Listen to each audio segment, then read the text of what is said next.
Bonsoir à tous, bienvenue sur le plateau Equinox Soir, votre décryptage quotidien de l'actualité de lundi à vendredi entre 19h et 21h. Comme pour la 10e législature de l'Assemblée nationale, mise en place à la suite du double scrutin du 9 février dernier, a de fortes chances de débuter avec 167 députés. Ceci suite à l'annulation prononcée le 25 février dernier par le Conseil constitutionnel pour ce qui concerne 11 circonscriptions électorales dans le nord-ouest et le sud-ouest. Le Social-Démocratique Front, parti ayant introduit les recours, demandait l'annulation partielle ou totale des élections dans ces circonscriptions pour cause d'irrégularité. Le Parti de la Balance évoquait la délocalisation des bureaux de vote par Elecam et leur regroupement à des endroits inconnus des électeurs. Pour le SDF, cette situation a empêché nombre d'électeurs d'exercer leur droit de vote.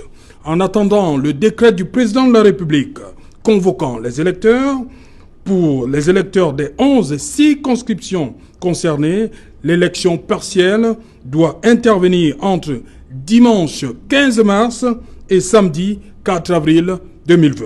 Elle concernera 6 formations politiques. Madame, Monsieur, tout à l'heure à 20h, c'est la grande édition d'information qui vous sera présentée une fois de plus par Cédric Noufelet. Et tout de suite après, ce sera le débrief du journal. Tout de suite, Madame, Monsieur, c'est le fait du jour.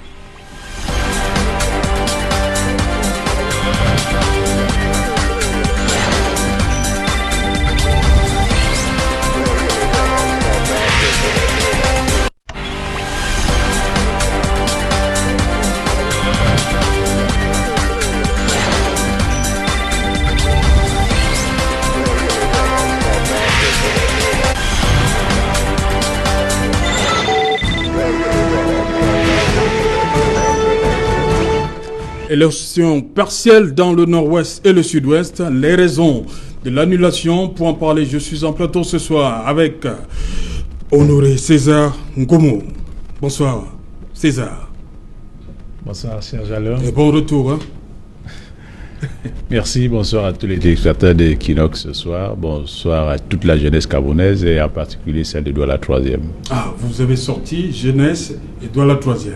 Est-ce Ouais. que vous avez donc répondu? On vous a donné les réponses pour laquelle vous vous battiez. On a vu à Mondo Vision, vous demandiez ce que la jeunesse a fait à vos aînés au RDPC. Oui, vous avez la réponse déjà? Oui, nous avons la réponse et je pense que je pense pas que l'émission nous donnera assez de temps pour pouvoir apporter certaines explications, mais tout simplement pour nous rassurer. Je pense Attendre que 2025, c'est ça? comme tu fais ton lit, c'est comme ça que tu dors. En Oui. tant que jeune, je pense que nous ne sommes pas assez préparés. Nous devons savoir que quand on va en guerre, soit on gagne, soit on perd. Et nous avons fait un essai. Maintenant, nous devons assumer. Projection 2025, il n'est pas tard. Ah, vous Tirons avez les avalé leçons. ça comme ça, merci. Nous n'avons pas de choix. Ah, ok. La République continue. Elle est au-dessus de tout le monde. Ok. Fael Vistayon, you're welcome, sir. The man of Gunoko village. Thank you, Sir Chalem. And of course, as you know, special greetings always to the people of Gunuku village and to those of the entire Mbengui and the thousands of televiewers we have. But you know, we always want to give thanks to God. And so thank you to my man of God, Prophet Boris of the Temple Church. You know, God is always at the center of everything. If not, I think things would have gone worse than where we find ourselves today. Voilà. Pascal Fomicon, bonsoir. Bonsoir Serge et surtout merci pour cette invitation d'aujourd'hui. C'est un plaisir, c'est un grand honneur d'avoir ces millions de téléspectateurs qui nous reçoivent. Je vais aussi dire bonsoir, profiter pour dire bonsoir à toute la population de la Ménois, toute l'église baptiste du Cameroun et toutes les églises qui prient pour les conditions du Cameroun, qui vont s'améliorer ici. Donc je dis bonsoir à tout le Cameroun. Avant tout, c'est d'abord le Cameroun et nous allons dans cette direction. Voilà. Ta Javis Smile, welcome. Thank Once you. again. Thank you very much, Sir Chalen, and of course, good evening to the fellow panelists. Good evening to all those who are watching us from the diaspora, who by no fault of theirs cannot be here due to the political situation of the country. And of course, a special good evening to those in Bombay Bakundu, good evening to those in Gokitunja, those in Way Village, and those in Moya, and all Cameroonians of goodwill, and of course, even those who don't have the interest of the nation at heart. I want to tell them that together we can fix things. Good evening. Voilà. Elvis Taillon, je commence par vous. 11 circonscriptions annulées. Est-ce que cela veut dire que ça s'est bien passé dans les autres? Not at Ou pas all. seulement ces 11 là? Well, you know, as I said, we are in a kangaroo system where things take place in a zigzag manner. If you look at the cancellation as per the excuses given by the Constitutional Council, you begin to ask yourself whether were things better off in the other areas. And now, when you look at it, the fact that when you pick one clause as per that excuse, or per the error made by Elecam by not respecting the electoral code, where you understand that there's no clause that talks about voting centers. It talks about voting centers. Now you get that when you amalgamate centers together, for example, you discover you already flout the law because there are many persons who are not supposed to vote. Such, I must make you understand that for the Northwest, Southwest, all the centers were amalgamated. So that's why I said that Constitutional Council, I don't know what parameter they used, but if you go to Furawa, you go to Mwa, you go to Benakuma, centers were amalgamated, which means that those who were, and I know it's the data you're not supposed to move, coupled with insecurity. So if you now compare somebody, for example, my voting, they sent, Elecam sent me a text. My polling station is Gunoko village, government school Gunoko. Oui. And that area, there, nothing was taking place.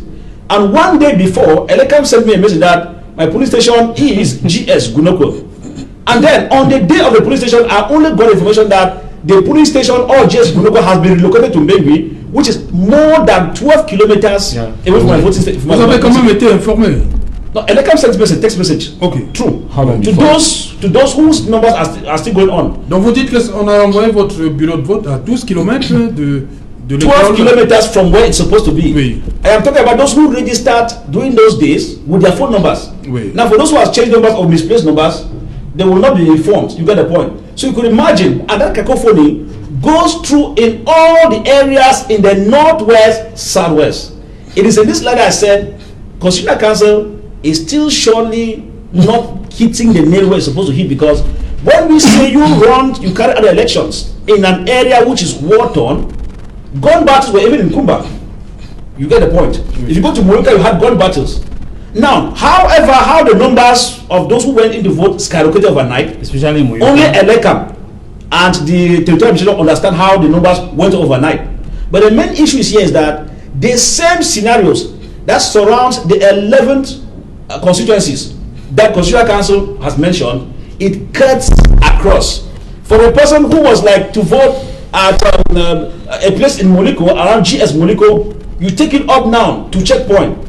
It means he has to trek from where he is to BGS at the checkpoint there. You can imagine the distance he takes. And again, we're talking under insecurity, whereby you are not just strolling for free, but you are strolling under insecurity. So at the end of it, if Constitutional Council was serious such, they would have said a rerun in the entire area. So what they have done is still telling us that there is surely a game to compensate some persons politically in one way or the other. C'est suite au recours introduit par le STF. Yes, no, you are very correct. Voilà. But you know it was not taken into consideration in all the areas. Oui. That's why I said that in the areas where the complaints come and some were dropped or some were disqualified, it is to tell you that, as a matter of fact, the game, even at the level of Constitutional Council, is not very fair. As per se, I covered elections in Fako division, for example.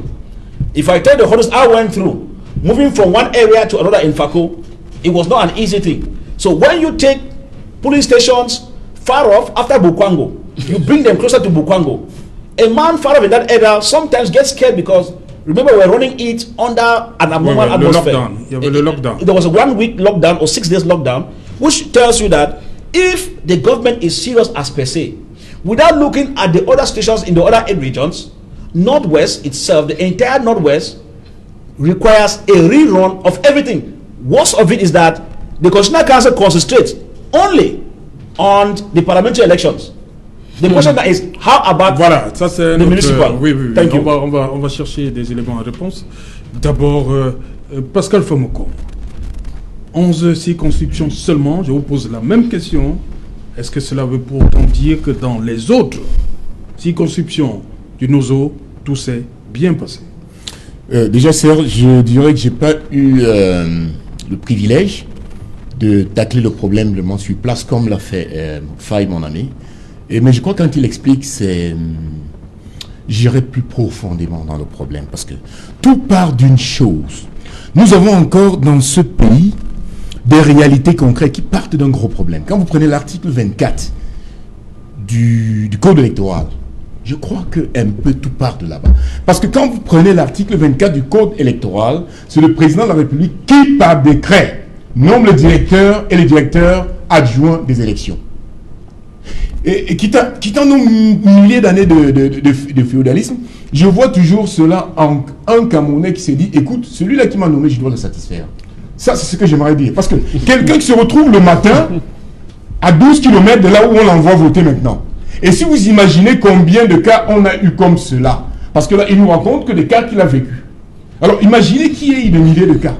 Comprenez donc que je ne crois pas qu'on peut dire seulement c'était dans quelques constitutions. Mais maintenant, revenons peut-être à une réalité qui est en train de se faire, que j'admire beaucoup de la part du gouvernement, qu'il a accepté. Un observatoire national des droits de l'homme est en train d'être mis en place, qui sera complètement indépendant. Nous espérons à cela. Entièrement indépendant. Nous avons suivi par exemple le cas d'un sous-préfet qui a exigé aux fonctionnaires de tous voter un parti.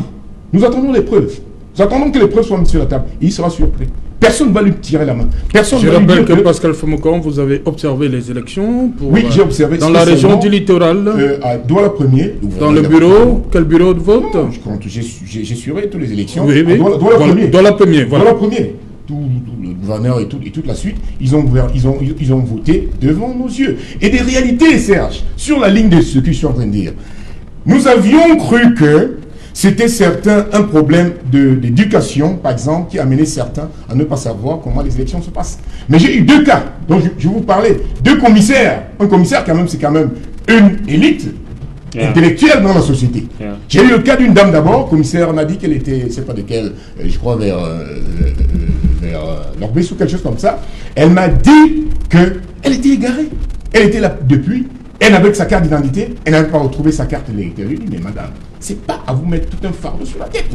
Les élections sont organisées, elle était devant le bureau de vote. Là où habituellement elle vote. Le problème cette année, c'est que tous les camps des militaires ont été reversés à Douala 1er. Donc au lieu de 6 bureaux de vote, ils se retrouvaient à 8 bureaux de vote, dont les mélanges là ont égaré certains. Je vous dis, j'ai eu, parmi les cas que j'ai eu, 2 que je sais quand même intellectuels.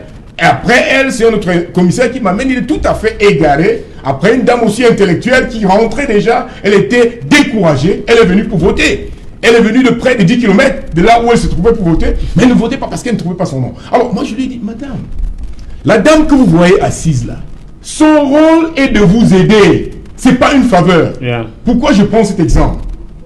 Parce que beaucoup de gens chez nous sont encore à la base de faveur. Je connais qui? Est-ce qu'elle me connaît? Comment je vais faire? Je lui ai dit, c'est son travail. Et elle doit vous aider. Et j'ai appelé justement la dame. Je les ai mis en contact quelque part. Quelques temps après, c'était comme si j'avais ramené des fleurs à quelqu'un. Je dis, non, madame, j'ai eu, par la grâce de Dieu, pour cette élection, de voir que les choses se passent bien, c'est tout. Après, elle m'a amené plutôt un autre collègue. Donc, imaginez combien de cas comme ça on a dans la République. J'essaye d'amener cela pour dire que nous devons revenir sur les choses de base. Par exemple, nous savons par exemple que si c'est fait par le décret, par le président de la République, ça tel que les choses sont faites, le monsieur cherche à satisfaire qui l'a mis à la place. Je ne sais pas si vous me comprenez. Et on dit cela quand vous allez plus dans la constitution du Cameroun. Nous, je ne suis pas un parti tel ou tel, ni le RDP, ce que ce soit. Mais je dis, vous allez à son 203.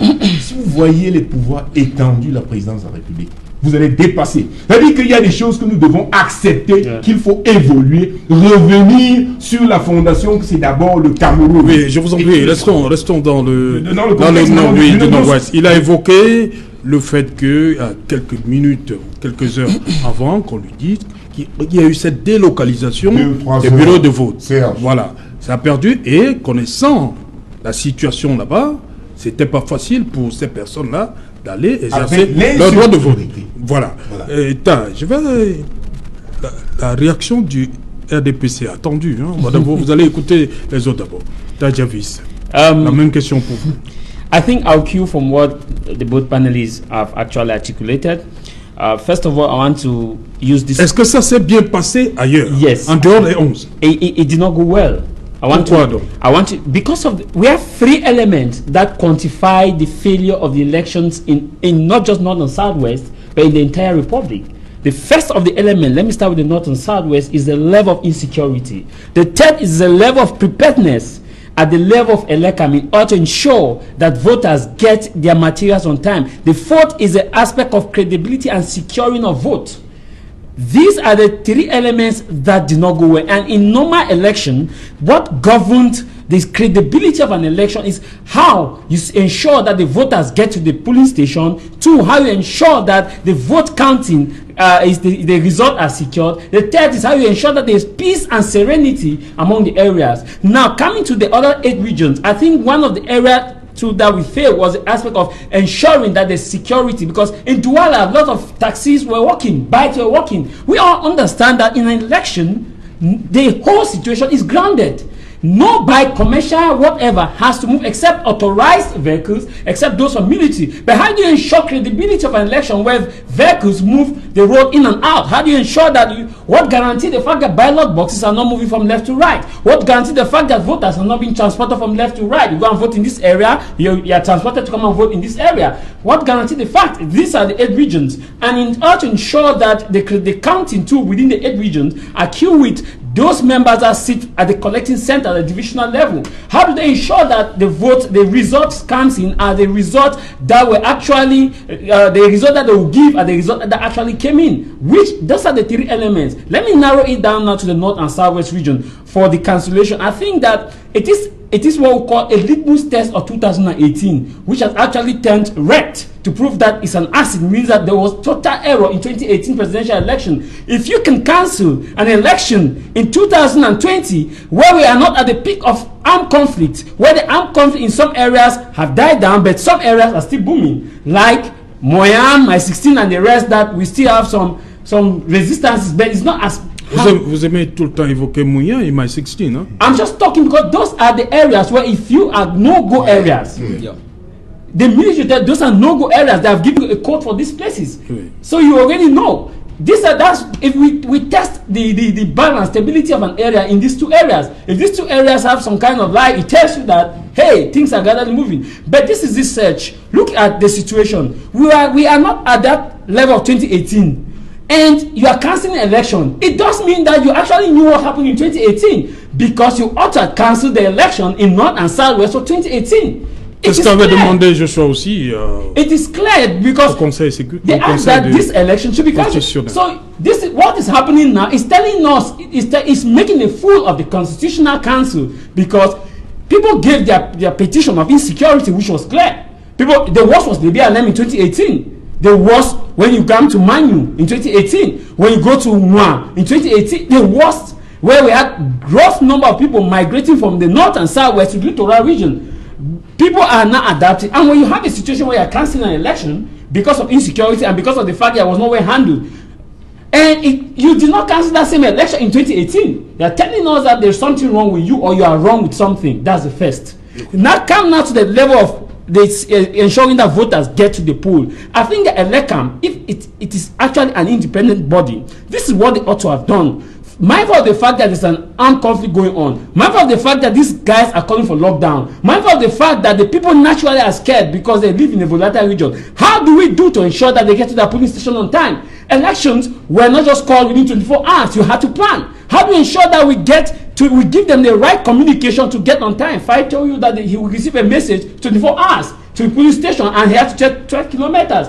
You calculate this distance. If you're in that area as an Elekam official, as a board of the Elekam, the first thing that comes to your mind is that if we are to move an area of 1 kilometer to 12 kilometers, people have to move. How do we ensure that they get to these polling centers and vote and goes back, taking into consideration that the constitution said taxis, commercial vehicles don't move during that day? That's how you start planning for an election. When you plan like that, you do a test, what we call a sample test for an election. You throw it out, a pre-testing, to ensure that, okay, can you work? Let's just see how it goes. When you work, you then now move in. But these considerations were not done. The proper education were not even given to voters. I feel like Elekam has the obligation to sit down and see that, okay, these two regions are in a crisis. How do we prepare for elections in these two regions in order to ensure that there's credibility? Look at Muyuka. Honorable Fisher is a case sample. He is the only politician that campaigned in Ground Zero in Muyuka, and he went to those knocks and cry night. But if you look at the way the results came out, you look at the number of people that actually voted, there was total gun battle in Muyuka. I'm not telling you what I cannot defend. Total gun battle in Muyuka. And to talk of the fact that people actually went out is unheard of. You cannot. But to see that the result that came in to tell you that a political party campaign without security or partial security went to the field campaign and did not win that locality. Somebody who did not even go to the field, somebody had never gone to the field, won the election hands down with a total number, and that same person takes you to the Constitutional Council. The Constitutional Council tells you that no, you don't have proof, which is evident. It tells you that there's something. FAI is telling you something, that they are doing this to ensure that to make the public, the international opinion, see that there's democracy in Cameroon. Of course there's democracy in Cameroon, but the rate at which democracy is, how far are we? Are we in an advanced democracy? Are we in a galloping democracy? These are the things that we put in place, because if they had to cancel, they should cancel for all. It is not the same situation that applies in area A is applying in area B. Thus, all should be cancelled and prepare for this area and see that the right of a common man in a corner in Bois Bakundu, in Bolel, in Nake, have that same ability to vote. Ok. César Ngomo a écouté les prédécesseurs, là. Tout est à refaire, pas seulement 11, dans le nord-ouest et le sud-ouest. Normalement, à les écouter. Non, je ne partage pas le même avis, tout n'est pas à refaire. Je pense que partiellement c'est à refaire. Je pense que les éléments qu'ont avancé les 11 centres qui ont été annulés sont assez pertinents. Et quand je suis mon copanéliste, je ne saurais être insensible à ce qui a précédé à cette annulation-là. Mais vous me permettrez de localiser l'élection dans ma circonscription qui est Douala 3e. Et je pense que votre invitation, avec votre insistance, a fait suite à la vidéo qui a circulé depuis avant-hier par rapport à ce que la jeunesse de Douala 3e a subi. Je voudrais dire que ma question qui était celle de vous sont les jeunes de Douala 3e, je voudrais constater qu'à Douala 4e, le premier adjoint est un jeune. Le premier adjoint maire est un jeune. Donc, je voudrais. Non, nous restons dans le sujet électoral. Oui. Je voudrais. Restons au nord-ouest et au sud-ouest. Le nord-ouest, permettez-moi de localiser et de pouvoir chuter dans le cas du nord-ouest et du sud-ouest. Je pense que la situation qui s'est vécue, qui se vit pendant ces élections, s'il faut parler d'annulation, je serais peut-être d'avis que de manière examinée, qu'on annule toutes les listes où les jeunes ne sont pas représentés. Ça, c'est peut-être mon avis, mais j'aurais fait du mal à plusieurs. Donc, vous comprenez où est-ce que je vais en venir. Mais la faute à ce qui nous revient à Douala 3e, je pense que nous sommes fautifs. Une élection se prépare. Ce qui s'est passé à Douala 3e, pour ne pas en arriver peut-être à la procédure, si jamais les voies sont ouvertes. J'aimerais bien signaler ici que plusieurs fois, j'ai interpellé. Je suis revenu plusieurs fois dans l'interpellation du chef de l'État. J'invite le 16 avril 2016, j'invite la jeunesse à prendre le destin de la nation en main avec l'encadrement des aînés. Il revient le 10 février 2019, il dit aux jeunes, si tu veux être au conseil électoral, si tu veux être à l'Assemblée nationale, si tu veux être au conseil municipal, n'hésite pas. Et il place les élections de 2020 pendant la semaine de la jeunesse. Ça veut dire que tout est réuni. Je suis estomaqué de savoir que à Douala 3e, nous sommes passés à côté d'où l'objet là. Ce sont les jeunes qui sont en train de brûler. Et je voudrais également rappeler que pour mettre de l'ordre, c'est des jeunes qu'on envoie, non parce que nous sommes allés dans un défi.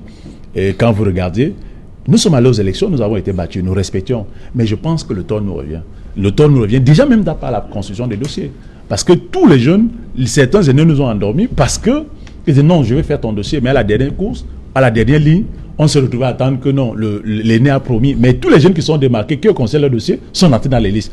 Et quand vous regardez la liste des 61, ceux qui n'étaient pas jeunes étaient majoritaires. Donc le combat était déséquilibré. Sauf que nous sommes endormis parce que certains d'entre nous, on avait certains jeunes qui avaient des moyens pour pouvoir affronter cette bataille. Permettez-moi, c'est très pertinent. Et lorsqu'on arrive aujourd'hui dans le débat, dans le Nord-Ouest. Oui, je reste dans le Nord-Ouest. Je reste dans le Nord-Ouest. Le débat politique aujourd'hui, il faut pouvoir mesurer ses armes. La situation du Nord-Ouest, elle a été décrétée zone spécifique. Donc, ça ne pouvait pas se passer comme ailleurs, comme dans les autres 8 régions. Donc, il était question de pouvoir adapter des conditions spécifiques pour pouvoir encadrer les élections de ce côté-là. Et je pense que les différents... Ma question donc, est-ce que c'est seulement, ça veut dire que ça s'est bien passé dans les autres circonscriptions, en dehors des 11 où on a annulé? Oui, mais si c'est bien passé là-bas? Si ailleurs, ça ne sait pas, si ailleurs on n'a pas connu des annulations, ça veut dire qu'on sait tout au moins, on a été au-dessus de la moyenne. Pour ne pas dire on a eu 10 sur 10. Je pense que dans les autres régions, on a dû avoir par endroit 8 sur 10, 7 sur 10, 6 sur 10, mais toujours est-il que certains ont été au-dessus de la moyenne et c'est pour ça que cela a été validé. Donc je préfère avoir ce langage terre à terre pour qu'on comprenne. Oui. Maintenant, on a dû regarder peut-être certainement dans le nord et le sud-ouest, ils étaient en deçà de la moyenne. Donc automatiquement, il fallait reprendre. On ne peut pas dire que tout est faux. Paris ne s'est pas construit en un jour. Et je pense qu'aujourd'hui, la problématique des jeunes aujourd'hui, permettez-moi de revenir là-dessus, et vous pouvez voir ce qui s'est passé il y a 2 jours. Lorsque Macron a toussé, c'est des jeunes qui sont descendus dans la rue pour dire à Macron, stop. Donc, il est important aujourd'hui qu'on prenne la situation des jeunes au sérieux. Non, si. Vous dites que les jeunes ont fait quoi? Il a toussé comme ça. Oui, quand il a toussé, les jeunes sont descendus dans la rue pour défendre leur président, les institutions. Non, non. Permettez. Mais que ça vous plaise ou pas, c'est une réalité. Okay. C'est une réalité. Je ne viens pas parler, je ne vais pas faire la langue de bois. Et nous sommes en train de subir aujourd'hui, nous sommes devenus comme une raillerie, comme une moquerie. Mais je voulais tout simplement que nos chefs supérieurs hiérarchiques en tirent les conséquences et leur disent, ce n'est pas pour cette raison que nous partirons du parti.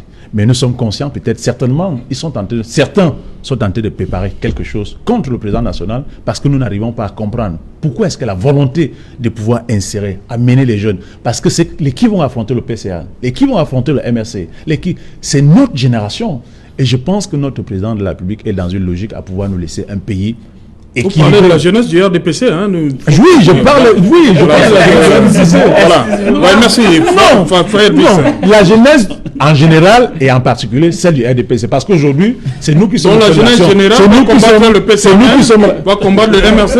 Non. Dites que la jeunesse du RDPC va combattre le PCRN, le MRC. Vous ne pouvez pas dire que toute la jeunesse camerounaise va combattre...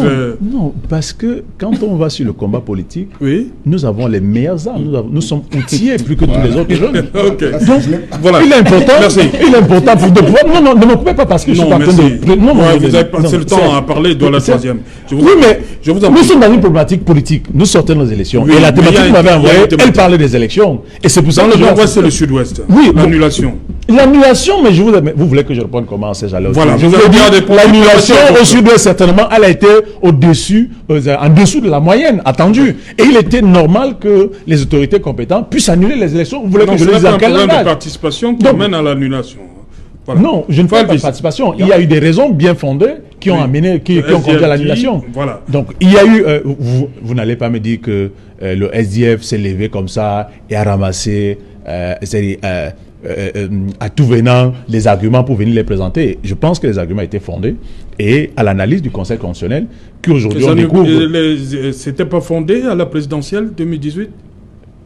Oui, mais si ça n'a pas été annulé, ça veut dire que c'était pas fondé. Ok, merci.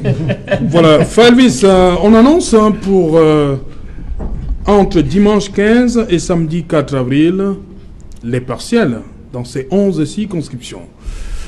Est-ce que quelque chose pourra changer d'ici là?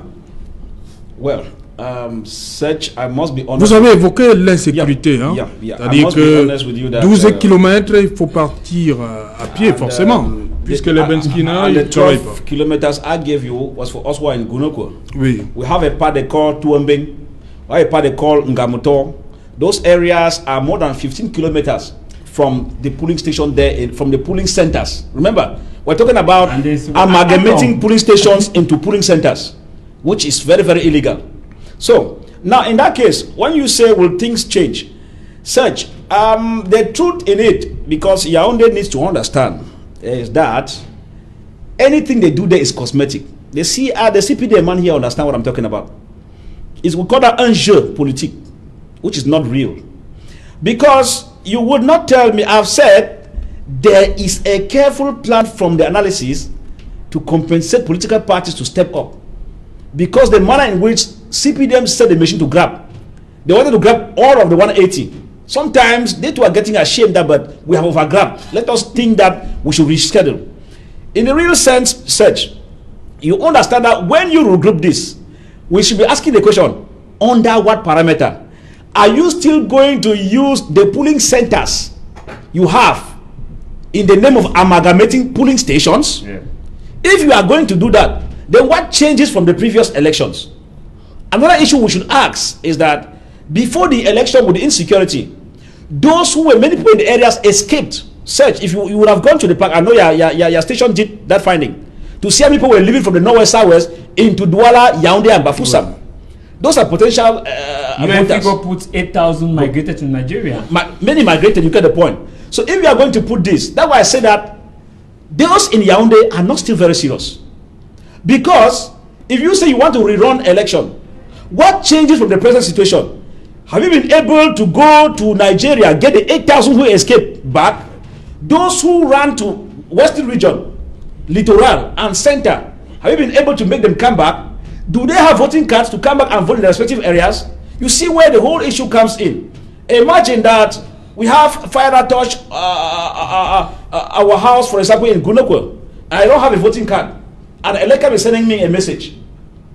Voting card and ID card gone, you have a new ID card, and the next question is, on what parameter are you going to be considered in which polling station? So if you look at it critically, said, we should be honest, because I think that we are taking many things for granted. Each step Yaoundé takes is an error in this election. That's why some parties said no, they don't want to go in for, because they knew that this issue has to do with rearranging the entire system. So let me ask you a question. For example, you know, on elections day, for example, in Kumba, I had a reporter I left in Kumba that the day before and on the day, gunshots non-stop. And in the gunshot, it was not an attack search. And you know, us who come from the northwest, southwest, we can tell you where this sound is an AK from the military. This Kalashnikov is from the military, or this is the Den gun. And in this scenario, you could understand that there was no confrontation in Kumba, but you had gunshots throughout. What was the parameter put in place to scare even the opposition, even I don't know who asked them to go for the election, because you cannot go for an election where you know that you cannot win because it will not favor you and you are still going in for. I don't want to go into that because that's a ball game for another day. Who asked them to even go before complaining? But then the scenario is that there was a calculated attempt. You fire gunshots in the air.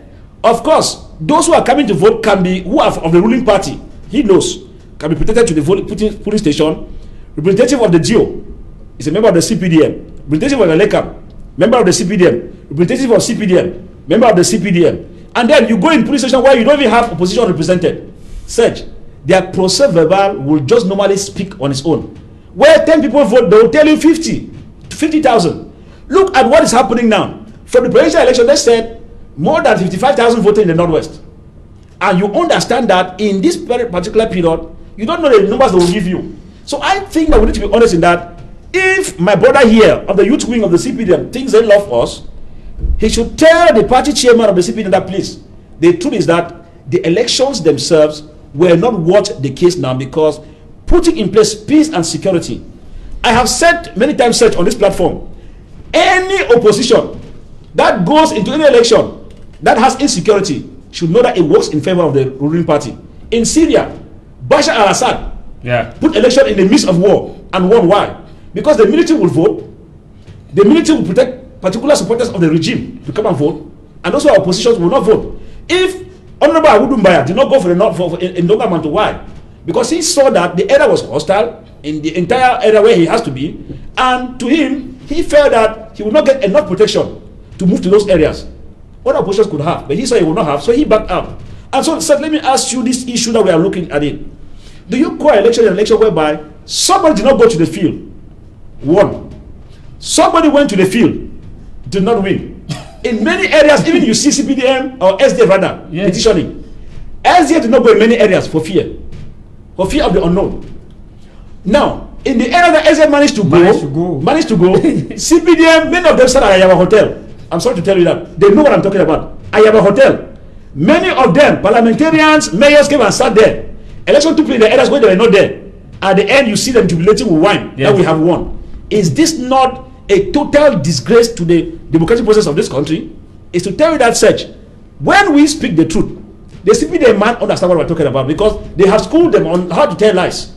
But they should understand that if we want peace to reign in this country, such, let us speak the truth and tell the head of state, please, let election wait first.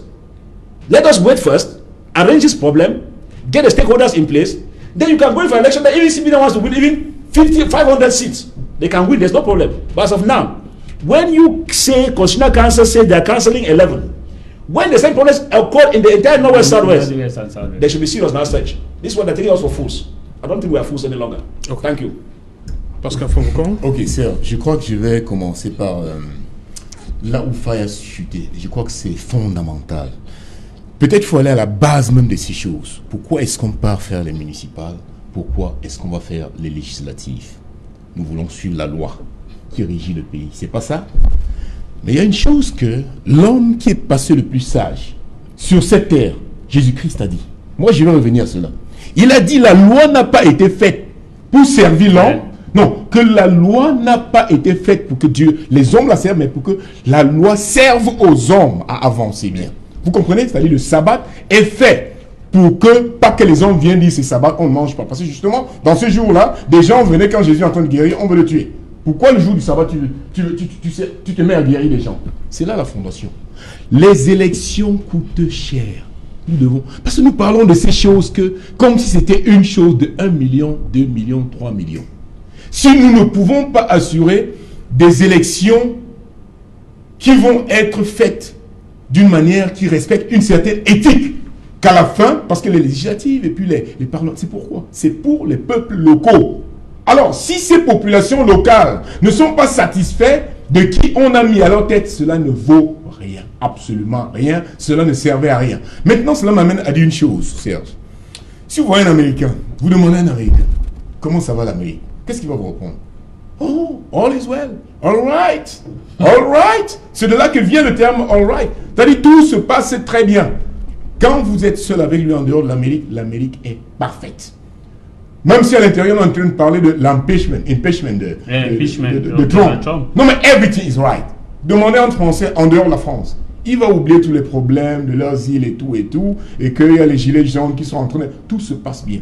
C'est pour ça que je reviens toujours à la base, à la fondation, pour dire, c'est d'abord notre Cameroun. Et un Camerounais, quand vous le croisez.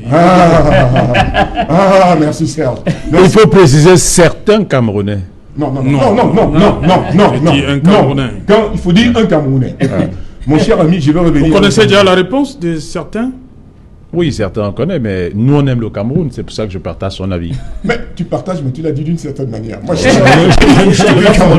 voulais dire une chose, Serge. Je pour dire une chose.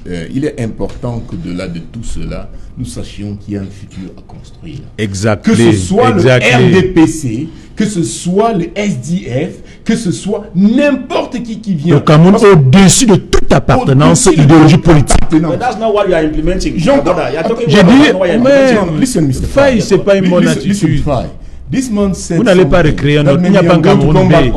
The man said, the fight, the combat politique, political fight. No, but we need to see this in the reality. It is not a fight, a physical fight. It's a fight to bring something good for all. Mindset. It's the mindset, actually, as you are saying. Yes. Now, when you guys, you talk, and I saw also Serge backing you. Fine, Serge can back you. We talk about youths, even the president of CPDM advised you to come into politics. It's not a matter of age we are talking about here. Be careful. We are talking of these guys coming with a vision. Yeah. With new vision to build Cameroon, to give a better Cameroon. Let me learn, Serge. A young man working with me, and that young man, I know him very well. I don't want to call the name. And he knows he's sitting somewhere, he's hearing. He comes and sits in the office from morning to evening. No business. All right? From the first to the last day of the month. And now, sometime after, before the election, oh, Monsieur Taguia, je vais me présenter aux législatives. Je voudrais que vous participiez parce que je vais être conseil municipal. You know what was my answer to him? C'est get off. Ok. Get off. Attention. Merci. Mais il faut des jeunes qui ont une vision, qui veulent changer le Cameroun. Justement, on ne comprend pas ce qui se passe véritablement. Hein.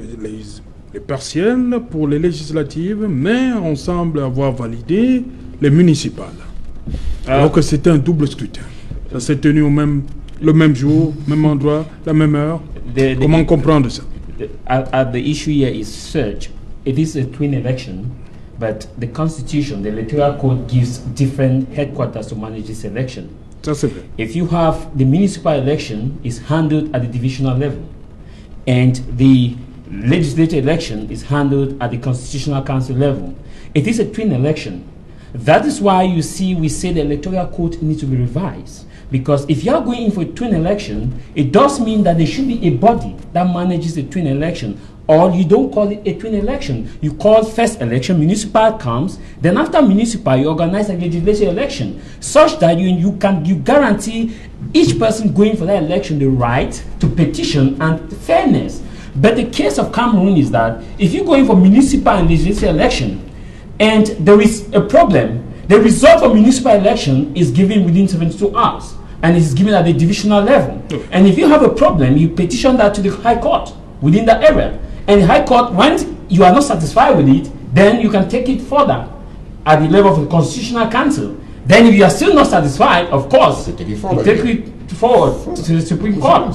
So now, but at the level of legislative election, when the votes are being counted, they're taken now to the vote counting commission. The vote counting commission now sent to the Constitutional Council. The Constitutional Council now declares the winner. If you have a problem, you go to the Constitutional Council. And I am saying that, to me, it is not supposed to be like that. Since it's twin election, the interval of voting is just 15 to 10 seconds. That is, you cast here, you cast here. The element of voting applies for both. When I talk about the element of voting, I'm talking about what it makes you to leave your house, to go and vote, and the result that you have is the element of voting. One, insecurity. If there is insecurity at the level of municipal and legislative election, it affects you for both elections. So thus, there is that prerogative where the government has to see into it that these issues are solved. You cannot say that you are going for municipal and legislative election, a twin election, and there's a problem, and you cancel just from the legislative. And you say that no, the law states that it is the division that handles that. And you already have city mayors that were voted. Voilà. You already have mayors that have been put in place, and there are still petitions ongoing. And it tells you that we are living in what we call a state of interest, where the few hijack the destiny of the many. And anybody who loves Cameroon will understand that this Northwest and Southwest already have a special status, though I don't know the content. We should have given a special status for election, because a special status demands a special status for election based on insecurity. And it is the incumbent that the municipal election be cancelled in these areas, not just in those 11 constituents, in all. Because the element that determines whether an election should be cancelled in one is the same element and equally worse that determines Moyuka. I'm talking about Moyuka because Moyuka was a perfect example of fraud. When you have a situation where a candidate going for campaign risks his life, an opposition candidate goes to the nooks and crannies in Moyuka, campaign door to door, and that same candidate come back. And first of all, we should go back to the history of Moyuka. Moyuka was purely an opposition center before moving to the hands of the ruling party, and it still have that area of oppositionness in it. And if a candidate and opposition party that dominated that area goes and campaign, there's a likely possibility that he will win an election in that area, even if 5 or 10 people comes out. But when you see that a candidate loses in that center and goes to the Constitutional Council and give a petition, and the Constitutional Council dismisses it, it tells you that there's an interest that they are struggling to give some few municipalities and constituencies to the Social Democratic Front and some opposition party, so that they can have a parliamentary group. Because if you don't have a parliamentary group, your parliament may simply be biased, it may not be democratic. So the issue here is they are rerunning this so that at least there should be a parliamentary group to show that there is actually democracy. Without that said, there will be no parliamentary group. It will just be a pure CBTM affair. So that is the card. And you will see that if it's run like that, the question now is, Okay, let's assume that election needs to be rerun. It's a good initiative that they are at least cancelled. There's progress. If they did not cancel in 2018, they have cancelled in 2020. At least it means that they had a crisis in 2018 and they are implementing it in 2020, which is progress. But the issue now is such: are those conditions? I listed 3 conditions. Have they been met to ensure that we have this free and fair election? First, the level of insecurity. These guys calling for lockdown or shutdown. Will they not still go for this same lockdown or shutdown? What have you done to ensure that you prevent such from happening? Second, amalgamation of police centers. What are you going to do, or what have you done to ensure that you don't amalgamate police centers, or even if you amalgamate, these people actually goes and vote peacefully? The third is credibility. How do you ensure that you guarantee that credibility such that the vote counting is the same result you receive? These are the 3 elements that ELECAM should put in mind. But if you see on the field, that's it. They seem not to be doing that. I doff my hat to the candidates who actually went in for this election, and the municipal and legislative for the opposition. At least they took that risk. Ok. Voilà, César Norengomo, le principal reproche, c'était pour ELECAM d'avoir délocalisé et d'avoir créé des centres de vote sans que certains électeurs n'en soient informés. Mais le directeur général des élections, Éric Essousset, pense que pour ce qui est prévu, il dit « Nous allons rapprocher les centres de vote des électeurs ». Est-ce qu'il y aura véritablement un changement? Est-ce que les mêmes causes ne vont pas produire les mêmes effets? Oui, les raisons Parce qu'il a évoqué en début d'émission l'aspect sécuritaire. Oui. Est-ce que c'est pas là qu'il faut... Les raisons fondamentales de l'annulation sont l'aspect sécuritaire et de la délocalisation des principaux acteurs qui devraient... Je pense qu'il n'y a pas de débat là-dessus, quel que soit... Qu'est-ce qu'il faut donc faire? Il faut ramener ces populations qui sont parties? Oui, maintenant, je pense que la réorganisation prendra en compte les observations qui ont été portées par les différentes parties. Et je pense que maintenant, c'est une question de logistique et je pense qu'en attendant le décret du chef de l'État, toutes les dispositions seront prises pour que les différents partis puissent être en sécurité et puissent faire valoir leur droit de vote. Et je pense qu'il n'y a pas de débat là-dessus. On a quand même eu la descente de 700 gendarmes. Oui, quel que soit, ça aurait été 10 000 gendarmes, mais l'essentiel, c'est que est-ce que les principaux acteurs ont pris part au vote? Et on a réussi à vous démontrer que, premièrement, la délocalisation a été faite de façon spontanée. Les différents acteurs n'ont pas été informés à temps. Certainement, je ne maîtrise pas bien les procédures du code électoral et autres. On n'a pas respecté un certain nombre de principes. Alors là, on tombe dans un folklore où il faut reprendre. Je pense que c'est aussi simple. Ce n'est pas parce qu'on est du RDPC qu'on devrait fuir la réalité. Je suis tout simplement un peu gêné de savoir que quelquefois, quand on veut faire les débats de la nation, on a des passions partisanes. C'est-à-dire, les débats... Il n'est pas important, je ne devrais même pas faire ce débat avec ceux qui n'ont pas pris part aux élections. Ce débat appartient à ceux qui ont pris part aux élections. Je ne voudrais pas titiller. Donc, il est important. Non, je voudrais être sincère parce que la thématique que vous m'envoyez, c'est le débat des législatives. Tout le monde a droit à la parole. Est-ce que ceux qui ne vont pas aux élections, n'est-ce pas? Parce que tu dis que tu n'as pas le droit de le faire avec ceux qui ne sont pas aux élections. Non, je dis en principe. En principe. Lui, il a bien voulu voter, mais il était à 12 km, à quelques heures. Ah, donc finalement, le MSA a voulu voter. Mais il n'est pas ok, donc c'est bien. MRC. Non. Du MRC. Non. Il a bien voulu voter. Donc, je voudrais partager ça pour dire que les raisons d'annulation sont fondamentales. Il est important qu'on reprenne et qu'on prenne toutes les dispositions sécuritaires, premièrement, et se rassurer que les différents acteurs prendront part et vont exprimer leur droit de vote. Je pense que là-bas, ça ne souffrirait de rien. Et je voudrais tout simplement, même si Serge Alain autour est souvent un peu gêné de pouvoir évoquer cet aspect de jeunesse, parce que tu aimes bien me titiller avec cela. Non, on a vu l'élément hier, c'est pourquoi... Oui, j'attends bien la vision.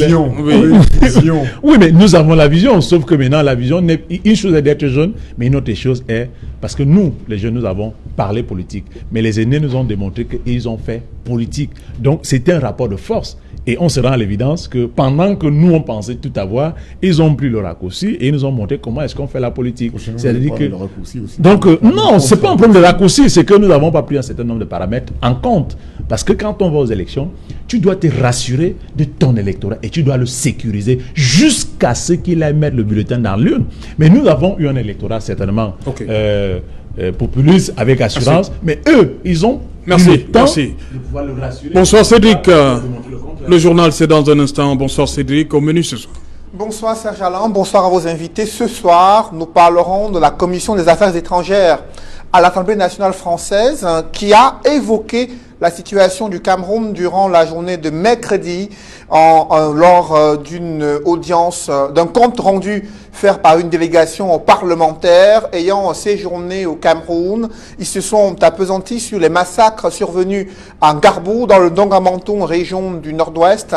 Ils ont estimé qu'il y a une urgence pour la France de s'investir pour la résolution de la crise anglophone, promettant de débattre plus largement sur cette question le 25 mars 2020. Mais qu'en est-il réellement? Quelle est la réalité dans cette partie du Cameroun, notamment le nord-ouest et ces villes jadis attractives pour les touristes, à la fois camerounais, mais également ceux qui venaient de l'étranger? Ces villes sont devenues des villes fantômes. Vous le verrez dans un grand reportage réalisé par nos envoyés spéciaux dans plusieurs villes anglophones dans la région du nord-ouest. Nous parlerons encore ce soir de cette vague de contestation des élections des maires dans plusieurs localités à l'extrême nord du Cameroun, à Menganga, également dans la partie sud du pays, là où plusieurs militants RDPC ont désapprouvé le choix de certains maires à l'issue des sessions de plein droit qui se sont tenues mardi dernier. Nous ferons le point dans le journal de 20h. Nous parlerons également ce soir, Serge Alain, de la situation du Cameroun par rapport au CHAN et à la CAN prévue en 2021. Le Cameroun n'est pas vraiment prêt dans ce qui concerne les infrastructures sportives. Le ministre des Sports l'a reconnu, interpellant ses collaborateurs à mettre davantage de pied à l'étrier pour permettre au pays, le Cameroun, d'être prêt à accueillir le CHAN prévu dans quelques semaines dans 3 villes, 3 régions différentes. Nous ferons le point ce soir. C'est Jalin. Voilà, madame, monsieur, vous êtes donc fixé sur ce qui va constituer l'essentiel du 20h de Cédric Noufelé. Quant à nous, on va vous retrouver justement après ce 20h pour Equinox Soir, deuxième partie. Le temps du débrief, nous serons toujours en compagnie de nos 4 invités. Place tout de suite donc, madame, monsieur, au 20h de Cédric Noufelé.